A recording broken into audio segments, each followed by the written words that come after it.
Hello, and welcome to the latest episode of the Give My Head podcast with me, Tim McGarry, and my comedy comrade, Damon Quinn. Yes, ladies and gentlemen, the Give My Head podcast does comedy and culture in Northern Ireland, and we're now well into our 60s episodes.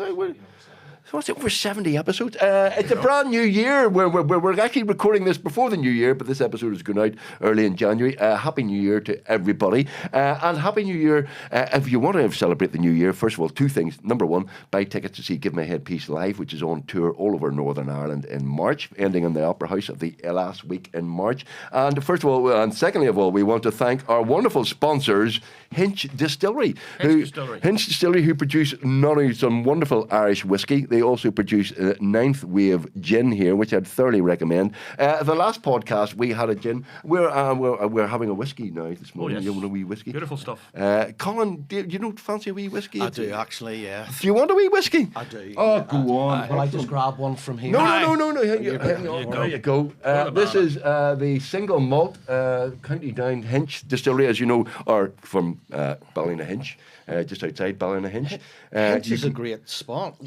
We've had lunch there a few times. And it's a beautiful. Spot. You get a tour of the. Yeah. Oh, the tour. Well, that's what I'm about to say. They have a full distillery tour where you can learn about the history, production, and guided tasting. Legacy tour, warehouse experience, looking through the distillery, then exclusive tasting of cask strength whiskies in the maturation warehouse. Some like it hot, an interactive drink making workshop, making hot whiskies and Irish coffee. Oh, yes. And the Ninth Wave Gin School, G&T on arrival. That sounds good. Tasting followed by guided workshop in the production area where guests make their own 500 milliliter of gin. No two are the same. Open to the public, available for private group bookings. Just contact tours at hinchdistillery.com. Tours at hinchdistillery.com or go on the website or whatever. And there's a shop as well. There's a lovely shop too. Oh, yes. So thank you very much to Hinch Distillery. What do you think of that? Because they had another whiskey that we tasted before. It was beautiful. This one's really smooth. This one's really smooth. So here we go. There's the first today. First today. First today. Ladies and gentlemen, Cheers. Our special guest today, if you're listening, you can't see him, but he is a gentleman of a sartorial elegance. Am I going to go far enough to call you a friend, Colin? I'm going to go home. We are absolutely delighted because we do comedy and culture and we talk to politicians and stuff. We've gone arty this week. We've got one of the most celebrated artists ever to come out of this place. It is Mr. Colin Davidson. You're very welcome, Colin Davidson. Thank you. I'm delighted to be here. Thank you so much. Colin, I first met you at a gig for Wave Trauma, which we're going to talk about Wave, and we're going to talk about that. But some people might go, who the heck's that fella? I've never heard him. I never say, who's Colin Davidson? And this is actually true. I've talked to people, I say, Colin Davidson coming on, and some people go, oh my God, did you get Colin, love his work, blah, blah, blah. And some people go, who? What? Yeah. If I go to the Lyric Theatre, you look up and you see Colin Davidson's paintings. I was actually in the National Concert Hall in Dublin last week at a gig, and there's a big painting. I went, that's a Colin Davidson. Colin Davidson, very famous for doing portraits of everybody from Her Majesty the Queen to Bono and Angela Merkel and everybody in between. But before, you haven't painted us yet. Well, you see, now that I'm sitting here, why do you I should have brought my sketch pad. Why do you think we invited him? He has done. If you go to the Lyric, there is a massive painting of Liam Neeson, of Michael Longley. I love your painting of Michael Longley. But before we get into that, before we get into your art and all of that, who's Colin? Where are you from, Colin? Well, I'm originally from South Belfast. I live Crawfordsburn now. Right. And my studio's there. I've been there 25 years, and it's very much home to me now. Right. And although I travel for my work, Tim, it's I would be over in the States quite a lot. Yeah. I make every painting back here. In my studio. So you don't paint anywhere else? Or no, I don't. I mean, I could have set a studio up there, and I could have probably had a little bit more of a base there at one stage. But this is home, and I love this place, and that's very important to me. It clearly is, and we'll talk about that. I kind of like art, but I wouldn't know a Monet from a Manet or whatever. But how does one become an artist? How does one go? Is it just comes from you, and then you just because there's show business is a hard business. Making it in the art world is presumably 10 times harder. Well, it is. I mean, it's very much a peaks and troughs profession, with probably many more troughs. Right. Yeah. And I I can only speak for myself. I mean, the fact of the matter is every artist has a different way that they got into it. For me, it was whenever I first had a crayon in my hand, probably as a 1-year-old, and just never stopped. I never kicked a ball about the street, and I just always drew and made things. And so in some ways I just haven't stopped. Did you always know you were an artist? I always knew that I wanted to do something visually creative. See, I know a bit about this because my dad was an artist. All right, okay, yeah. And Sorry to interrupt, but you're an artist as well. You were a brilliant cartoonist. You should have kept Yeah. up. But anyway, genuinely, sorry to interrupt there to give him a compliment. Do you still No, you still no, I draw? haven't. Not in many years, which I deeply regret. Well, you should. I'll because give you a hard time about that later on. You No, but he was like my dad, Jared Quinn. Yeah. If you look him up, you Google him, you can find him. He was a science fiction illustrator. He illustrated books by Arthur C. Clarke, people like that, And then he finished his career as an illustrator in commercial firms and stuff. But he was self-taught. Yeah. Never through the door of an art college.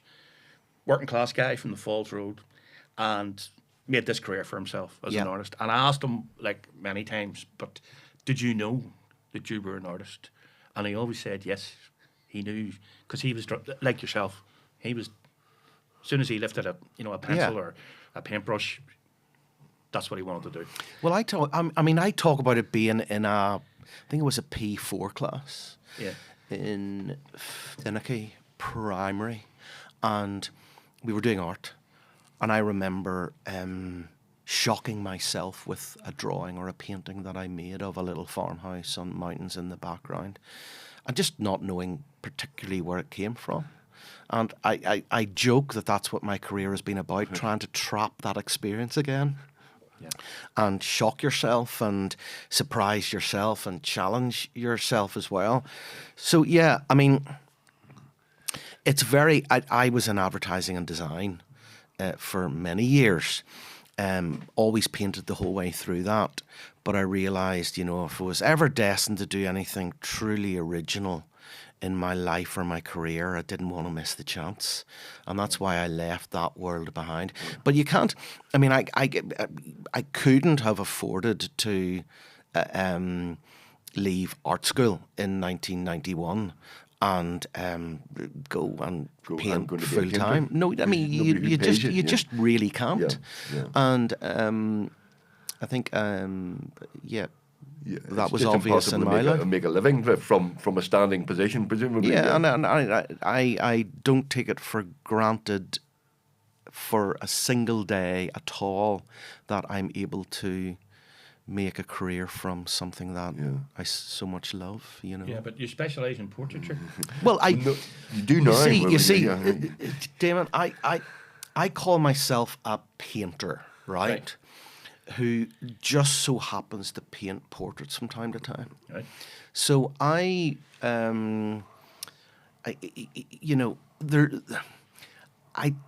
tended to allow the whims and the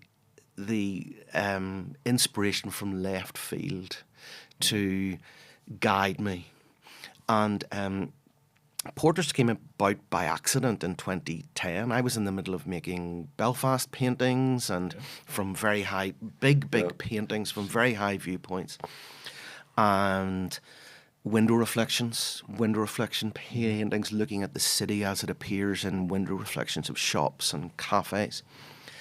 And Duke Special, I bumped into him at an exhibition. Peter had been a friend of a friend, and something about his look just made me ask him, can I paint you? And that was the first large-scale portrait that I made, and suddenly it got a lot of attention. And Duke introduced me to Glenn Hansard, and Glenn introduced me to Roddy Doyle, and suddenly and then I met Mark Carruthers, and the Lyric Theatre became a venue that I could show the work, and he introduced me to Brian Friel and Kieran Hines and Mary Jones, and suddenly there was a whole reason for doing them. So I don't actually call myself a portrait painter at all, although I do make them, and I understand that that's what people would know me for. And all those portraits are in the lyric. It's still hanging there. I will, Lyric, yeah. I mean, Mary we Jones. change them around every 6 months to a year. Yeah. And I mean, I own them all. They're not. It's not that anybody has bought them or commissioned them. I just have done them because I kind of wanted to at the time, and it's a pleasure to show the work there. Yeah. But you've painted quite a few famous portraits. I mean, I have, yeah. the late Queen sat for you then? She did. How did that go? It was, well, look. Is she any crack? Was she any crack? Look, I know I'll that tell people you say, this. "Oh, she's a great sense of humour." You go, "Was she all right?" She was. She's incredible. I was in the yellow drawing room waiting for her to arrive, and this is the room in Buckingham Palace which overlooks the Mall. And so I was looking out over the Mall. The Queen walked in and we said hello. I had met her before in the Lyric Theatre in 2012. It was a Cooperation Ireland event that was put together to facilitate, I suppose, her meeting with Martin McGuinness at the time. And that's where the idea for the painting came from. Sure. 2016, in the yellow drawing room. She asked you, did you? Or what? How does that work? How do you get a gig with a Paint the Queen? Well, I You suppose ring her up and it go, was "Listen, cooperating. Well, no, Liz free next Thursday. funny you say that. No, I think there was a lot of working behind the scenes. There hadn't really been, or there hadn't been a Northern Ireland born or an Irish born painter who had made a portrait of the Queen before, and so this was a first. Right. And Cooperation Ireland were very keen to commission it. They own the painting. It hangs in Hillsborough Castle just now. But no, they facilitated the whole thing. And because the Queen, the late Queen, was a patron of Cooperation Ireland,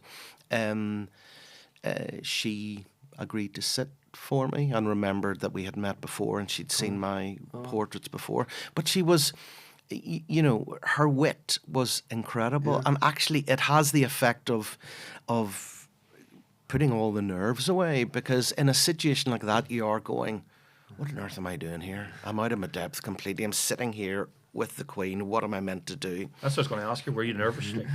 Yeah, well, you do. I mean, you are.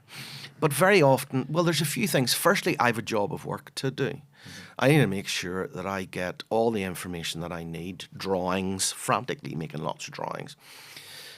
The camera's there as well, so photography. Bring it all back to the studio to make the painting in the months after that. So I have a job of work that I need to do. So sorry, how long did she sit for you? We were together for 2 hours. 2 hours, right. Just the two of us in the same room.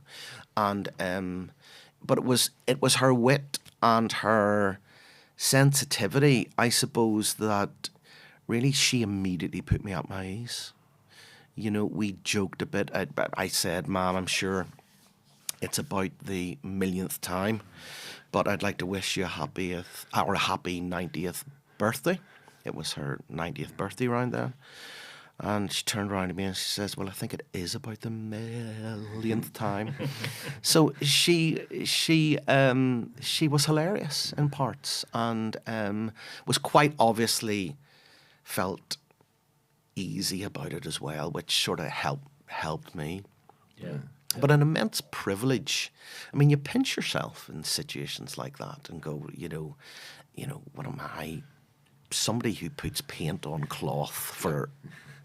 That is what I do. Yeah. What am I doing here? Was there a grand unveiling in front of her, or does she see it as you go along, or her advisors see it as they go along and go, "Wait a minute, Colin"?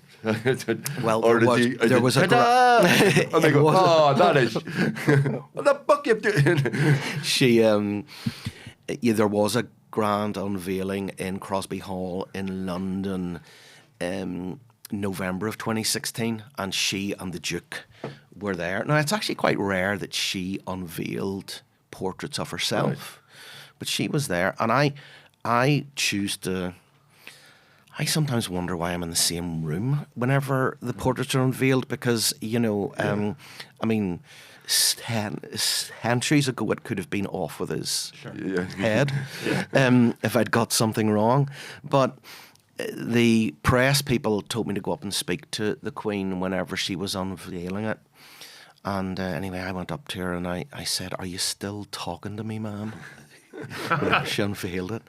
And she says, "Of course I'm still talking to you." And she used words like splendid.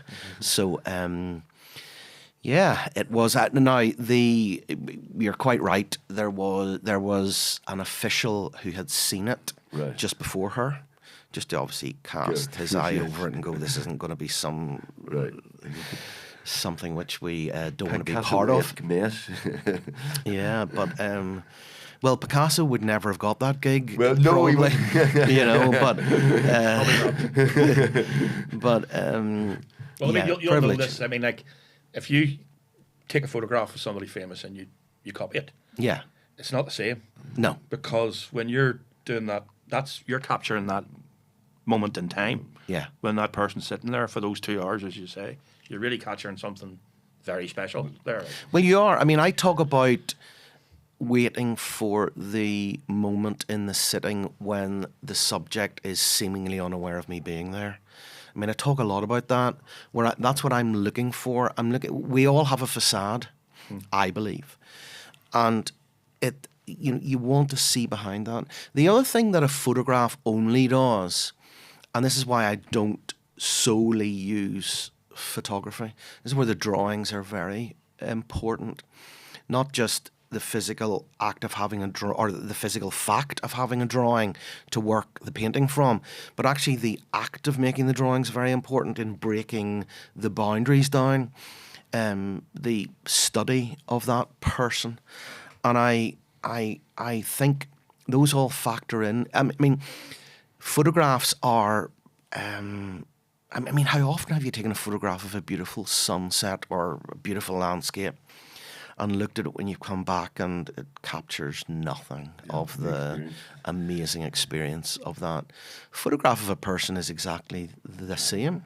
They know when a camera is stuck in their face, and they know to give you their best side, or that angsty look, or that happy look, or I want to cut that out completely. And yeah, and I think with the late Queen, I got to see that. She allowed me to see, she allowed me to glimpse the 90-year-old human being behind the face and the countenance that I'd seen the night before on my £20 note.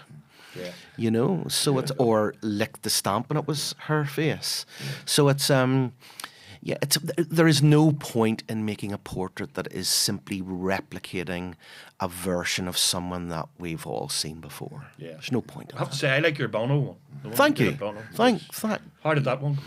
That was good. I mean, I had look, I'd been a fan through my teens and through my life, seen them many times, queued up to get an album signed by them, and yeah, Bono and his wife had shown an interest for quite some time in my work, and I had intimated to his PA, look, if there ever was an opportunity to paint them, I would love that, and just left it at that. Then I got a phone call, 2021. Bono's turning 61 in a few weeks' time. He'd like you to paint him when he is 60. When can you come down?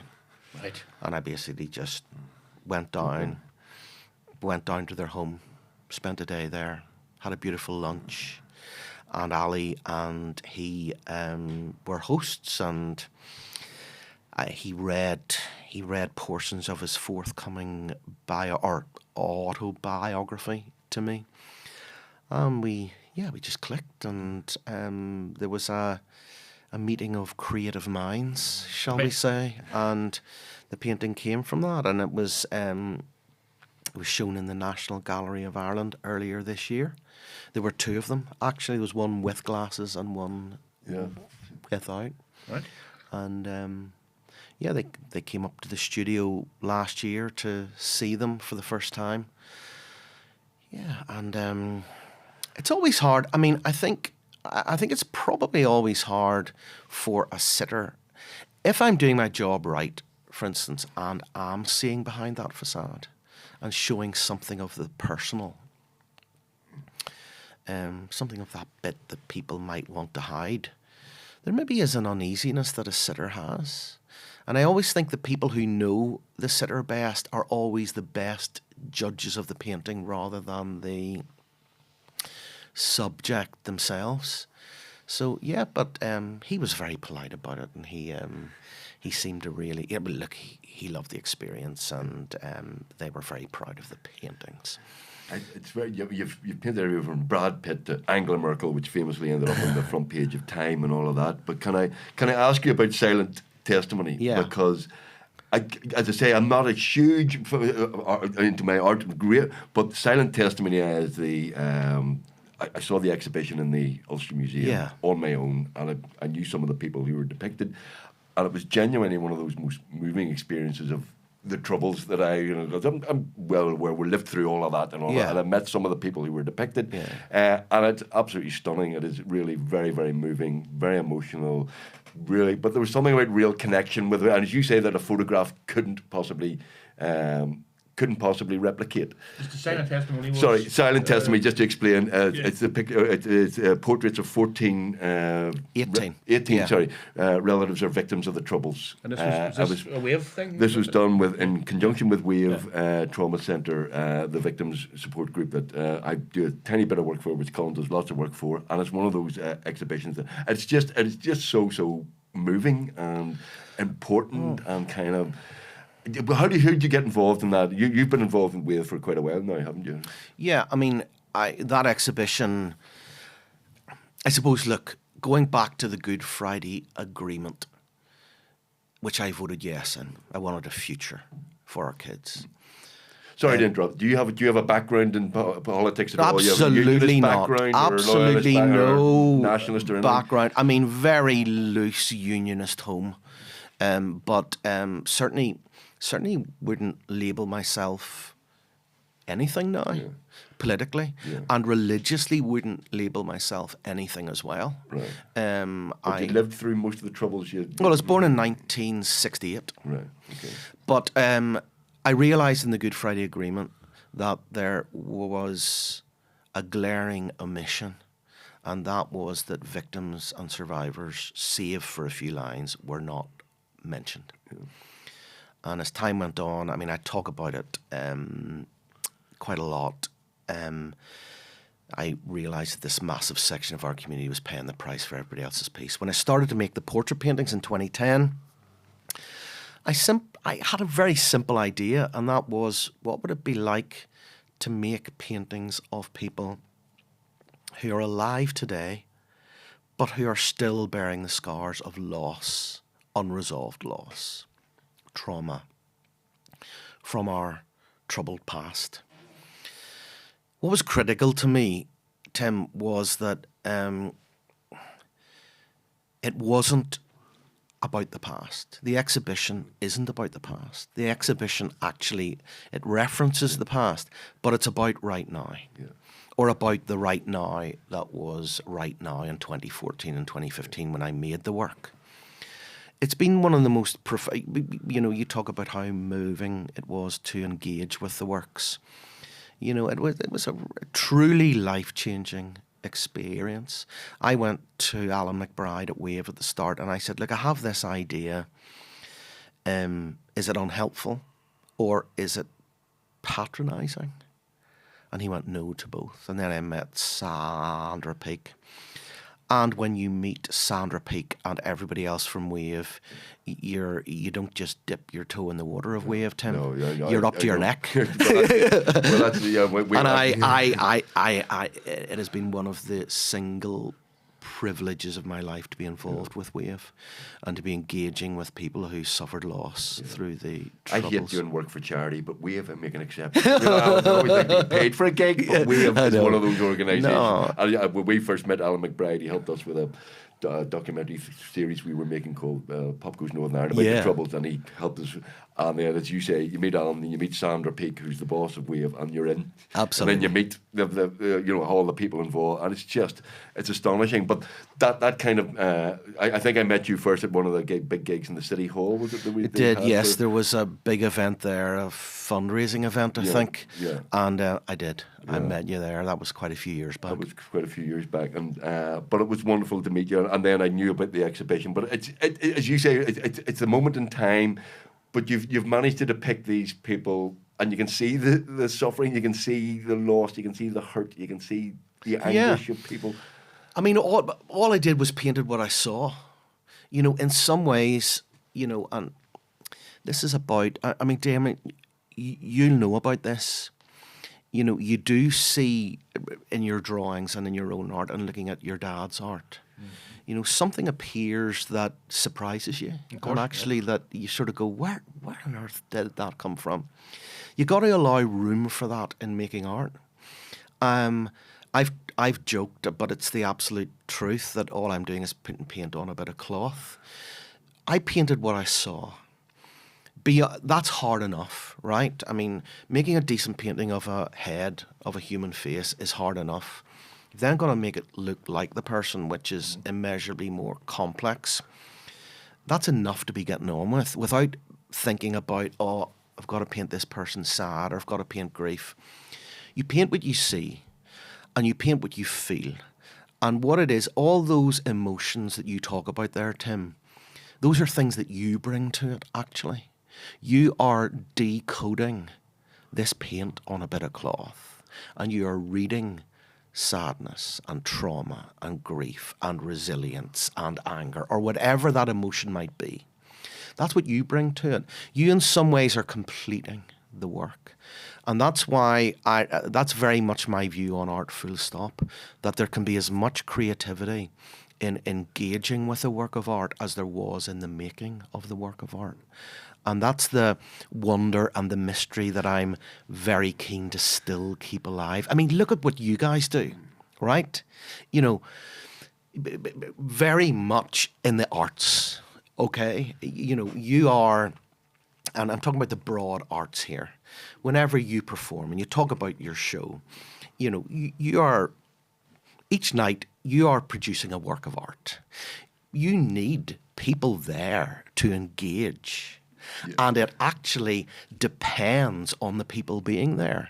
It is pointless doing it, apart from to massage whatever egos, or not saying they're there. But it's pointless to do it without an audience, or without people to engage with your work. Yeah.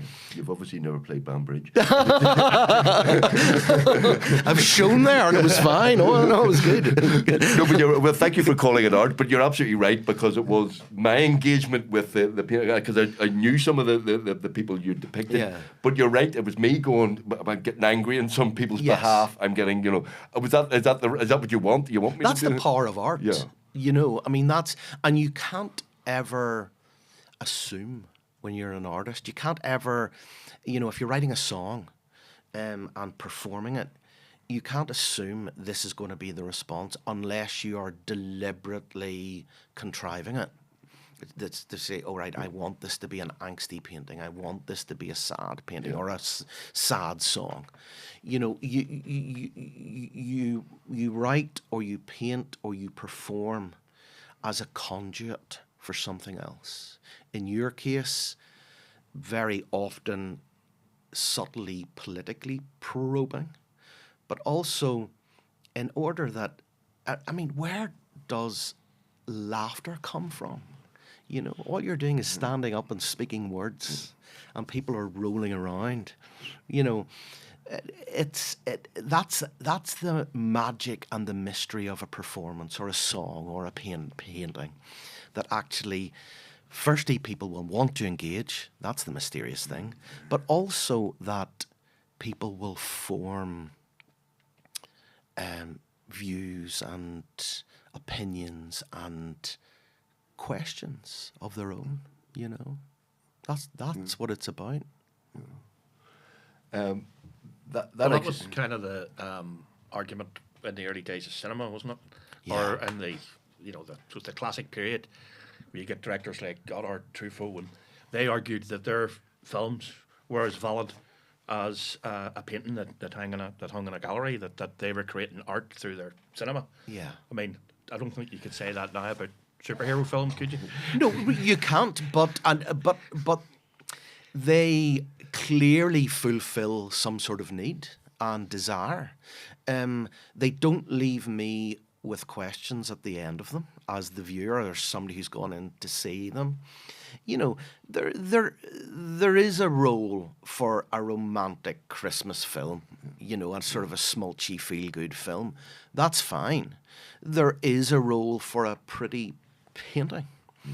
There is a role for those feel-good things.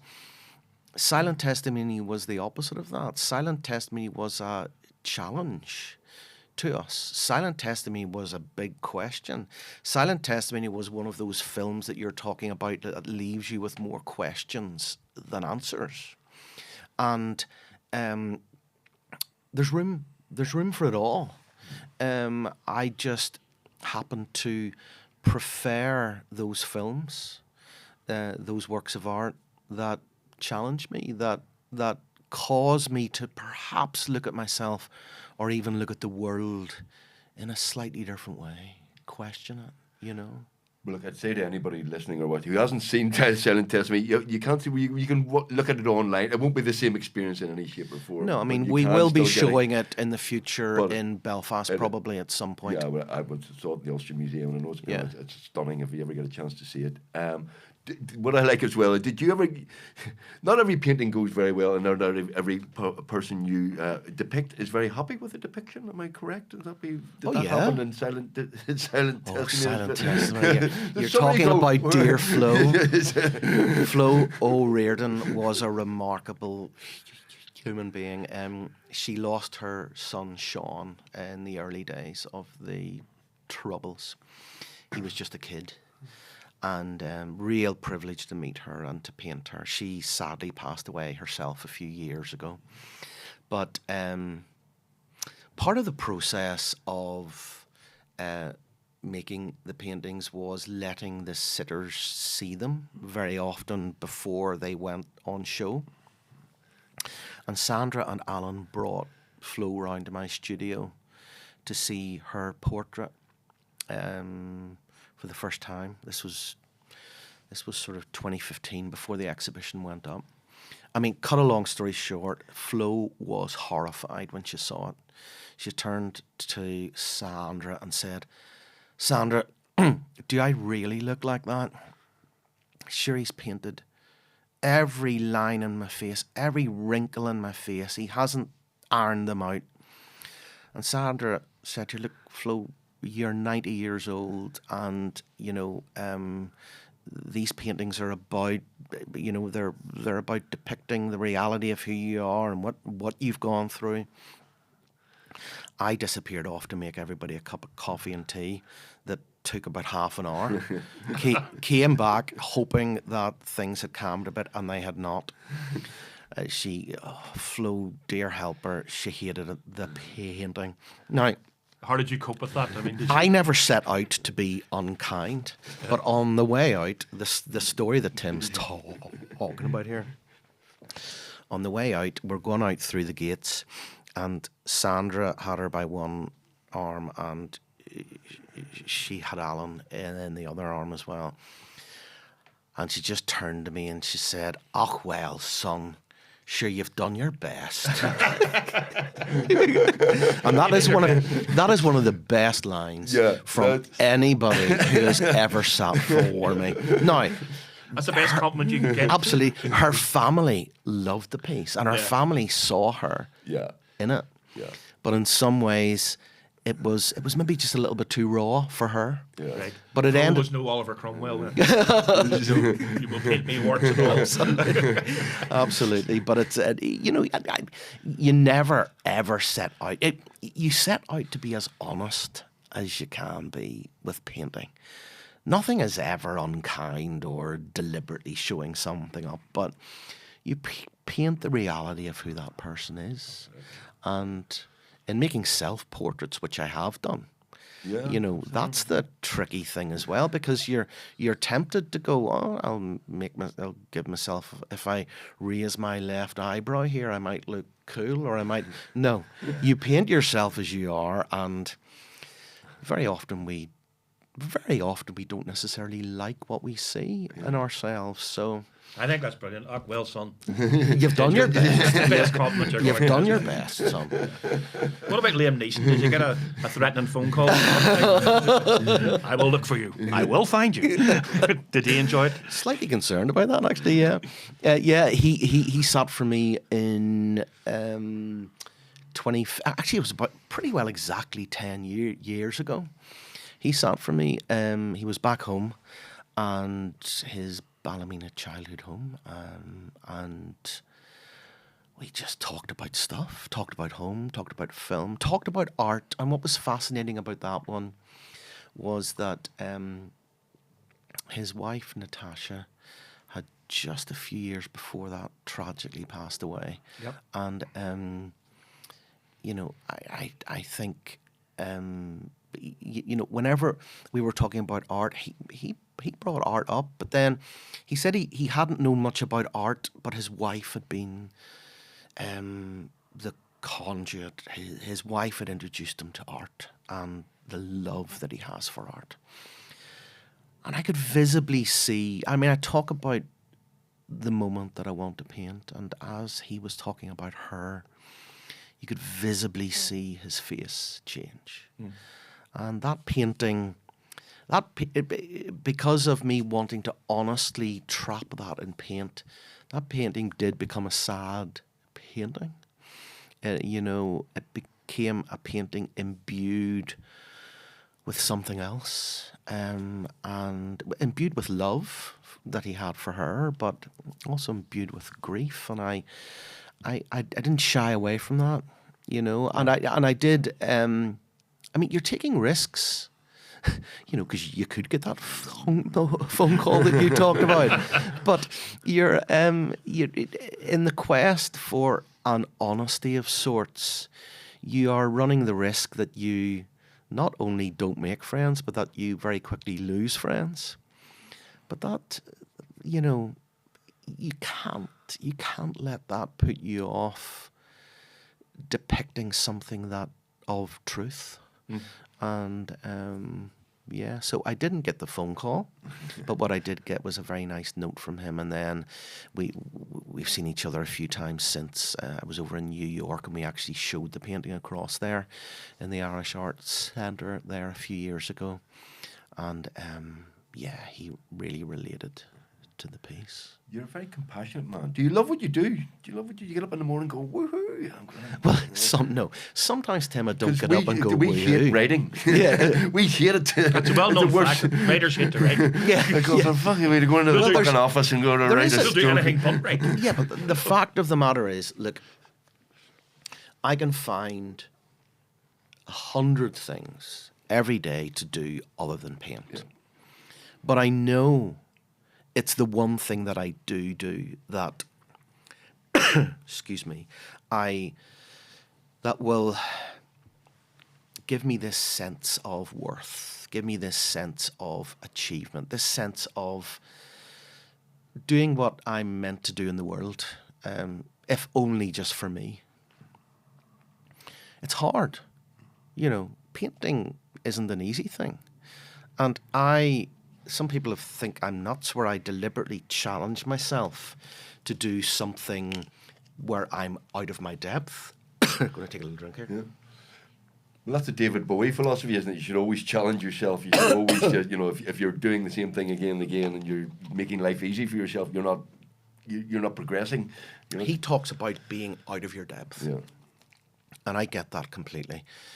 And my view is that nothing creatively exciting happens when we are in our comfort zone. Yeah. You know, so we've got to be slightly treading water to an extent. Being out of your depth is the only place to be creatively. You'll simply be repeating yourself. if you're in your comfort zone. You don't be exploring anything new, charting new ground. I got 28 years to give a headpiece. Yeah, but you're exactly. We need yeah, to, but you're constantly look, guys. You are.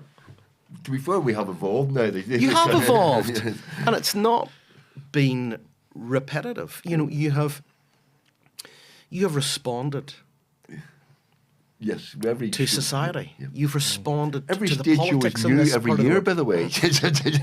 Brand new, responding to the event. And as Colin Davidson said, it's art as well, so you have to... The whiskey's done that to me, The you whiskey. see. That's how I feel I'm being paid for saying these nice things, by the way. No, but you are challenging yourself all the time, and you've got a new exhibition now. Is it the Strange? Yeah, down at the RHA. Which is kind of it's 3D painting, or it's painting sculptures with paint. Is that the, Yeah. Which one is the Your correct? face and your intonation says it all, Tim. No. I go what? Yeah, funny your face said that. Look, they are a result of me placing myself firmly out of my depth in the last 5 years. My paintings do use oil paint anyway, in quite a sculptural, viscous, tactile, textural way. So the surface of the paintings has a surface texture.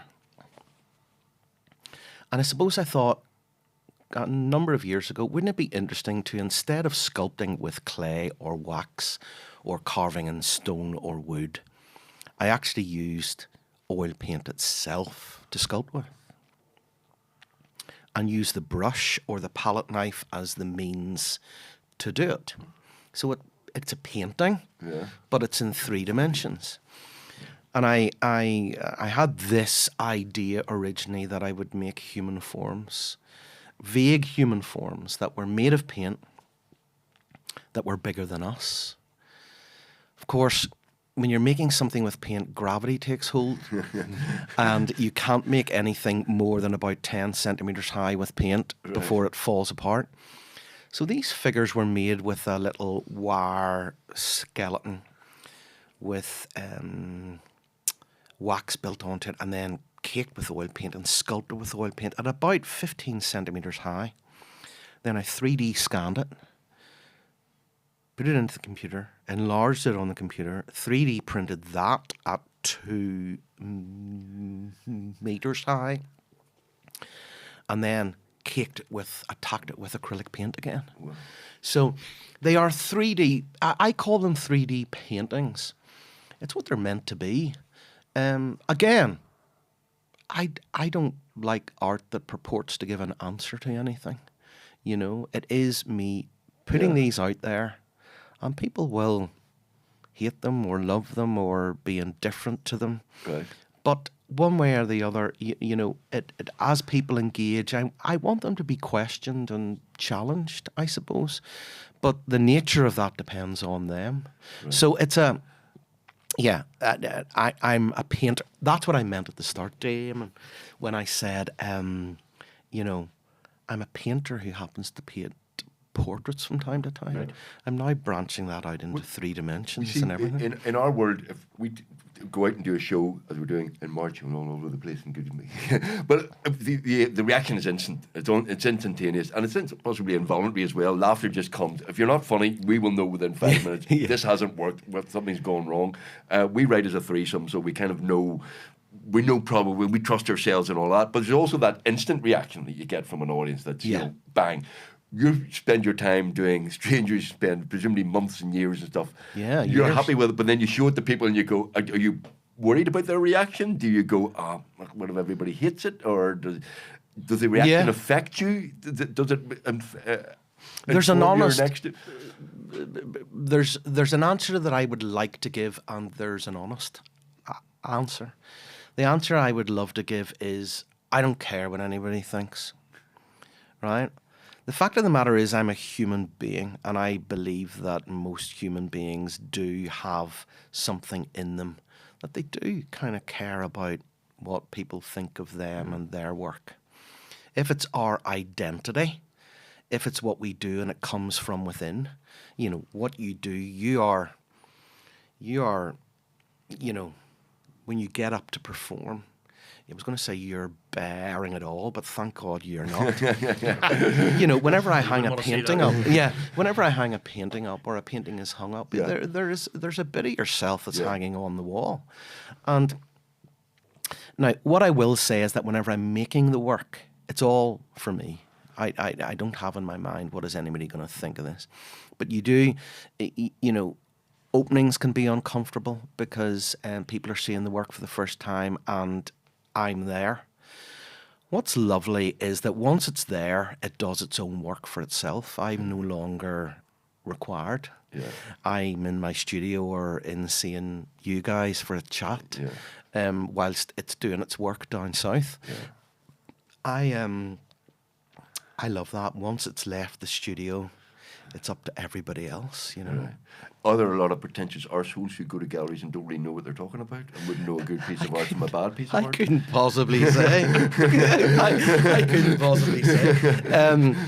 Well, look, I think the thing about engaging with a work of art is it requires an honesty as well.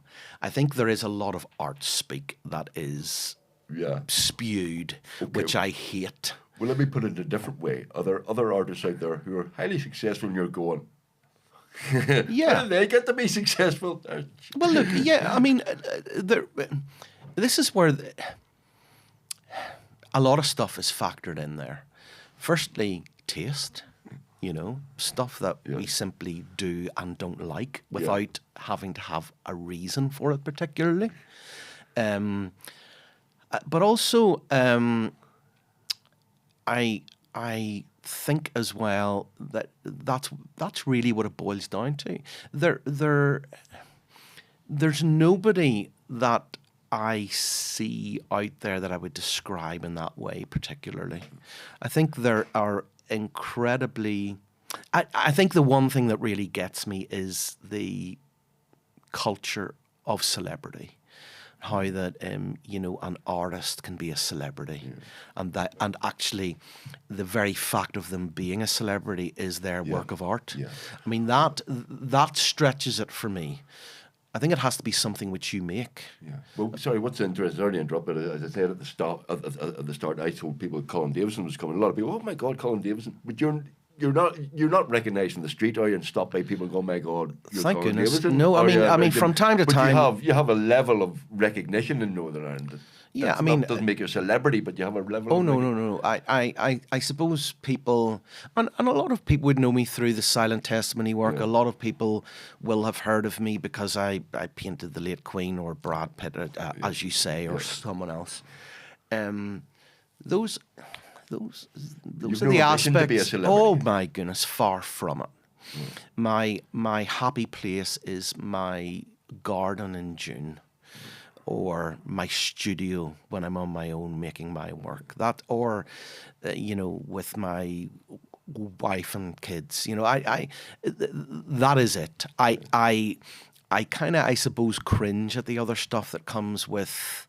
I mean, if I could make the work and I suppose the work be seen and engaged with by the number of people who have done that, and I could be unknown, I would probably actually prefer that. Right. You know, I would rather keep a level of anonymity to it. But that being said, I'm deeply, deeply appreciative of the fact that people do want to know about my career, do want to know about my life and what work I've done, and engage with the actual work. Yeah. I've been dying to ask you from you come in. What's the book you brought with you? This is our new book. By our, I mean, I sat down with the BBC broadcaster Mark Carruthers, who's a good friend of mine.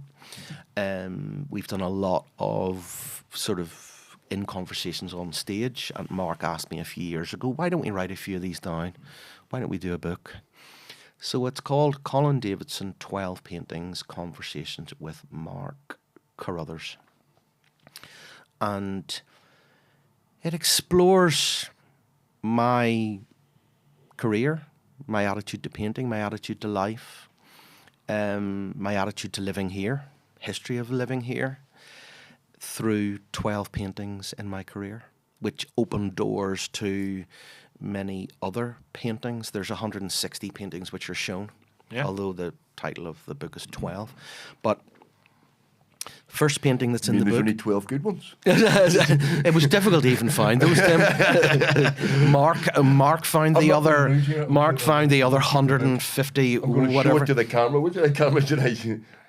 This one here, yeah, just really easy. You need to sell. Well, yeah, I'm normally not the person to do that. Forward by Simon Callum. Yeah, but it's So it's conversations you had with Mark. Yeah, and they're conversations between two friends. Yeah. And I mean, Mark, as you know, very heavily involved with the arts here as well. Yeah. Chairman of the Lyric, wasn't he? Correct, absolutely. Whenever it was rebuilt, actually had a central role in that. I mean, the very first painting is a painting I did in my teens, where it's a derelict Belfast street, and that sort of opens the conversation into childhood and beginnings, and we talk about the painting and about I suppose growing up here, and then we go through the Belfast paintings, the window reflection paintings that I talked about, and then we separate the portraits up. There's a whole chapter on silent testimony, on painting the Queen, on the lyric paintings, and then the stranger paintings that we've just talked about, the three-dimensional works, are at the end. So, I mean, a real... I've heard great things about the conversations. I'm glad. Genuinely, I've heard people, and you can't get tickets for them, they're really good, interesting conversations, because Mark is obviously very interested in your mates from... Yeah, well, we've done a few book events this year. And we've a few next year as well. Seamus Heaney Home Place, Hillsborough Castle, the Steinbeck Festival. So there's quite a few places that we're speaking at. And the Lyric itself, actually, we're speaking there to coincide with their 75th birthday. And Simon Callow did the forward. He did. I painted him. He did a one-man show in the Lyric in about 2012, and I got an opportunity to paint him whenever he was across for that, and we've remained really firm friends since. He's a good guy. Oh, he's wonderful. We did a show. You know him? No, we interviewed him a couple of times, and he did a show. We did a show with him with Oscar Wilde's grandson about Wilde and Carson, and Simon was one of the contributors to that. Because him and Merlin Holland, who's Oscar Wilde's grandson, they're very good mates. That's right. But that's how I got to meet him. But he's a good guy. He really is, and he's passionate about the arts, and so he wrote our introduction for us. Talks a little bit about silent testimony, and talks a little bit about his experience of sitting for a portrait, and real privilege to have his words there as well. Colin, I hate to interrupt, but first of all, I have a gig to do in an hour. Secondly of all, if we genuinely said, could we bring you back, say, in about 6 months and have another chat? Because I think we've only scratched the surface here. I would love that. I genuinely really enjoyed that. Yeah, certainly. As long as you bring the hinge. I will bring the hinge. I also want you to kick him up the arse and make him do some art, because he was genuinely a really good cartoon. Do you want me to do it right now? Right now. I'll get up and do sound effects. Colin Davidson, absolute privilege. Thank you very much for being on the Give My Head podcast. Thank you very much for listening and watching. Please follow, like, and subscribe. Thank you very much to our sponsors, Hinch Distillery. And don't forget to buy your tickets for Give My Head Piece Live. Once again, thank you very much, Colin Davidson. Thank you both. Thank you. Hugely. Thoroughly It's been enjoyed a pleasure to talk to you. Thoroughly enjoyed that.